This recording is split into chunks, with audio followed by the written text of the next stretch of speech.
All right. Good morning, everyone. Welcome to our 9:30 call with Jesse Luketa. As always, please raise your hand and I will call on you. We will start with Nubias Wilborn.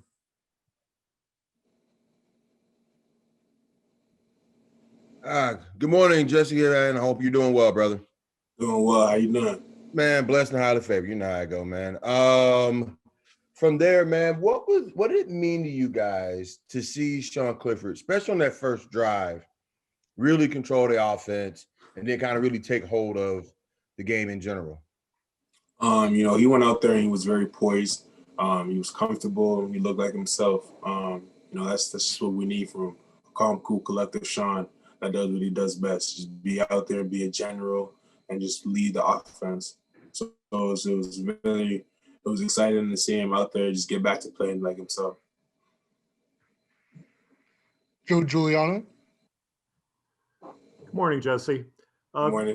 For me, the stat that stood out for you guys on defense Saturday was 4 for 12 third down conversions for Michigan. What was the key? Why did that switch so quickly? I think the first 5 games, I think you agree that it was hard getting off the field, but you did it this week. Why?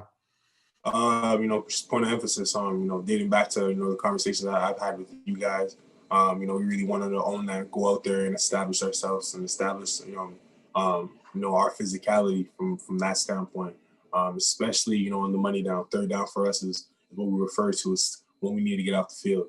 We wanted to be aggressive. We had a lot of opportunities with third and short, fourth and short situations. And, the one thing I just kept reemphasizing with the guys was, hey, we need to play on their side of line of scrimmage.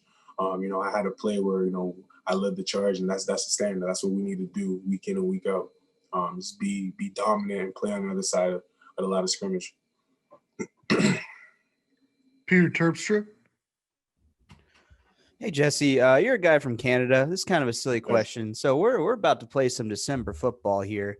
Are there some guys on the team that are maybe from warmer climates that are kind of getting used to the cold weather around here? And, we're getting snow in the state right now.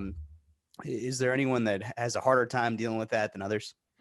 I wouldn't say necessarily everyone's having a harder time than others, but, when you have guys like TJ Jones, who's from Florida, Parker Washington's from Sugar Land, Texas, they're not really acclimated to dealing, in these conditions and whatnot. But at the same time, it's been funny because I reemphasized, I was talking with Parker yesterday, it's December 1st and we had a short glimpse of snow. So, it's a blessing. We've been in a year where we've had good weather.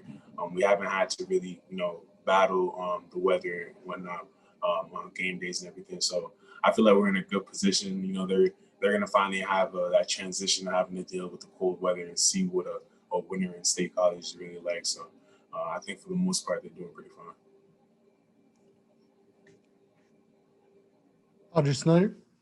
Hey, Jesse, good morning. How are you? Good morning. We talked a lot this offseason about you stepping into a big role and Micah's role and all that kind of stuff. How do you think 6 games into this you've done individually with, your film study, adjusting in game, and all those kind of little details that probably go overlooked? I feel from an individual standpoint, I performed, pretty well. There's a standard that I hold myself up to, and, I feel I haven't stepped up to that just yet. Week in and week out with my preparation, I feel as if I've been prepared. But it all comes down to going out there and just executing. So from an execution standpoint, there's a lot for me to, to keep on doing because I feel like it's another level that I can tap into. And, with team success comes into individual success. So that's been my biggest thing, is making sure, I need to do whatever it is I need to do to ensure that we as a team come out victorious. Joe Giuliano. Jesse, how much more enjoyable was watching the film Sunday with your teammates than the first 5 weeks? It was a great feeling. It's dealing with our situation. It's a great feeling to finally get the first one. So everything felt better. Just being in there with the guys, watching the film, and just making that transition to our next opponent, which is Rutgers. So we're excited. We're ready to get back to work. We'll go back to Audrey Snyder. Building off that, Jesse, Coach Franklin mentioned after the game you guys were going to have a Victory Monday dinner. How was it and what was it? Oh, it's sensational. I'm going to tell you guys right now. I enjoyed those milkshakes. I had to take 2 to go. I still have one in the fridge. From the rib we had to the fries, chicken burgers, and the crab legs and the pasta. It was a great meal. New bias, Wilborn. Hey, respect to eating good, man. Uh, And then from there, man, I know you guys have obviously played with only parents and friends, but when you're in Michigan with literally no one in the stands, did you notice? How could you notice? And what was that just energy like there with literally no one there? I mean, yeah, it's a factor not having fans there, the crowd noise. But at the same time, when the ball snaps, it's go time. So honestly, when you're honed in, you're stretching your keys, trying to find the ball, it doesn't really matter. I'm just trying to play football. I'm out there. We got a job to do, and that's it. Andrew Porterfield. Hey Jesse, thanks for doing this. How will you guys look to come out strong and avoid a hangover of sorts against? You cut off, sorry. Oh, I said, how will you guys look to come out strong and avoid a hangover against Rutgers? Oh, well, they're a very talented offense. Their running back, Pachio, I don't know if I pronounced his last name right. He's a very talented back. Just watching this film, he's the type running back you want on your team. He runs the rock, very hungry every single snap that he gets, even when he doesn't have the ball. He's a high motor guy. So just coming out there and imposing our will, it's going to be a 4-quarter game. It's definitely going to start out front. Front seven's going to have to set the tone from early in the game, and we're just going to have to play our style of football. One thing I can really say that I really enjoyed watching the film on Sunday with the guys was we look like ourselves. We look like we're having fun with our swagger. That's going to be important. Just being out there, having fun, doing what we do best as a defense. Joe Giuliano. Jesse, from the first game to now, how difficult was it to stay positive through all the bad times, and what's it like now? At least seeing a glimmer of hope for you guys. It wasn't tough, honestly. For many people, they think leadership comes easy when things are going, as planned and whatnot. But leadership is truly tested at times of adversity when things aren't going your way. The one thing that I commend our guys for is we stay together. We're still a tight family. We lean on one another for support. Normally it's uncommon in a lot of situations. You would expect guys to rift and start tearing each other apart. That was never us. So we're a family, and that's one reason why I love my team so much. So. Audrey Snyder. I think Greg's getting Fryermuth for us. Jesse, when you kind of look at the development of Brandon Smith and Ellis Brooks, do you feel like you guys are at a point now where cohesively it's all clicking? Like, do you feel like those first maybe 4 or 5 weeks there were some growing pains there with getting you 3 guys on the same page? Absolutely. Even myself included, there's a lot of times you can see on the film that maybe it was a lack of experience or it's little things, but the growing pains definitely did affect us in the beginning of the season. But it doesn't matter. It's all about how you're going to choose to respond to it and what will you put, forward. And I feel as if moving forward to the last stretch of the season, we're in a situation where we can put it together for those 4 quarters and put on a great display. New bias, Wilborn. Obviously, you're a defensive guy, but last week you guys started a freshman running back, a freshman tight end, a freshman receiver. First time in school history. What does that say to you not only for where you guys are now, but where the program could go going forward? It's a next man up mentality. This season we've dealt with, a tremendous amount of adversity. From an injury standpoint with guys, just dropping. But at the same time, it's a testament to who we are and our character in a program. Guys will go down. It's the next man up. How are you going to respond? Make sure you're prepared to handle the task. That's at hand is important. So seeing guys like Parker, Theo, and Lee step up and do what they need to do is expected. I'm always proud of him. I was extremely proud of Parker as well. He's coming along, showing me more and more week to week that he's getting more and more comfortable. Audrey Snyder. Jesse, what we saw Keyvon Lee do on Saturday with the really impressive game. Have you guys seen glimpses of that behind the scenes? Like, have you seen it in practice? Like, at what Absolutely. moment? Absolutely. He's a guy who came in here looking like he was prepared to take his first collegiate snap physically. It was all a matter of how he's going to, pick up on the game, scheme, and, just get it up top. And he's been accelerating faster than I would think.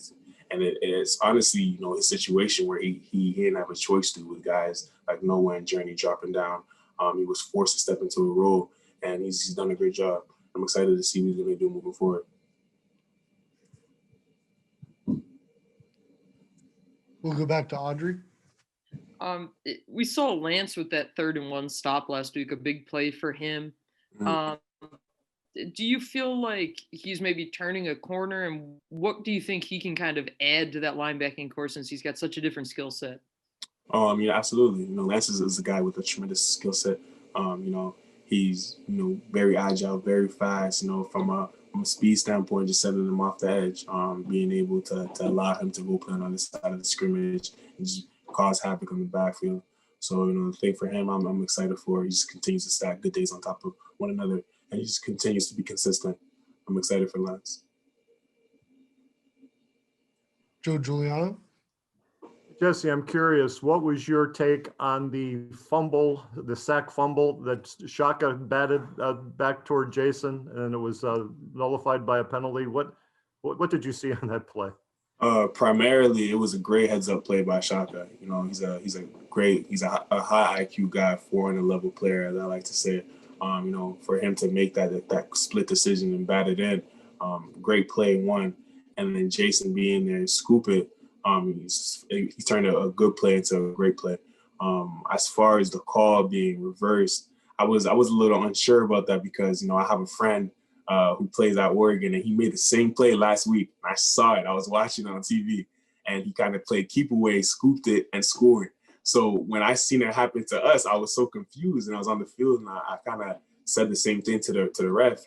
I just, I had a good conversation. I was like, so what was the reason you guys called it back? And he told me it was an illegal bat. And I wasn't sure because watching the rewind, it was clear that Shaka had sideswiped it. It was not out of bounds, stayed in bounds, and Jason came and scooped it clean. So at the same time, it is what it is. We came back and we had a good 4th-and-1 stop, and we got the ball back for our offense, and that's what matters. Parth. Hey, what's going on, Jesse? Appreciate the time this How you morning. doing? Doing well. How you doing? Good. What is Keyvon Lee like off the football field? I know, obviously, Journey is very goofy, super charismatic as a leader, and then Noah Kane's kind of more quiet. What is Keyvon like? It's funny, Florida, their lingo, he's a good little jet. He's a good little kid. That's what they like to say. I haven't spent too much time around him, but from what I've seen is he's pretty charismatic as well, funny individual. Good all around kid. Last two for Jesse. We'll go to Peter Terpstra. Hey Jesse, what's it been like to have the general student body kind of gone from campus? And have you guys been, I guess, so isolated that affects you much or not? I want to say it affects us, but it definitely is different. Just not being to interact with your peers, your students. It's weird, what it's like back in high school. Friday night games. You have your student body. You feed off their energy. We haven't been able to tap into that this year, but nonetheless, it's not an excuse for anything that's transpired this year. Moving forward, I hope we are blessed with the opportunity to have them back. When it's time to compete, but it's been a odd year. I can say that much. New bias Wilborn. I don't know how many people on the podcast know what a JIT is, but that's a whole other conversation. From there, man, you're talking about that bat play, and watching it live in the game, it felt like that's one of the moments where previously you guys maybe would have fallen apart. What was different that day? Because it wasn't the only moment where you guys could have went off What made it different on Saturday to hold tight? We're hungry, that was the point. We just kept reemphasizing the sideline.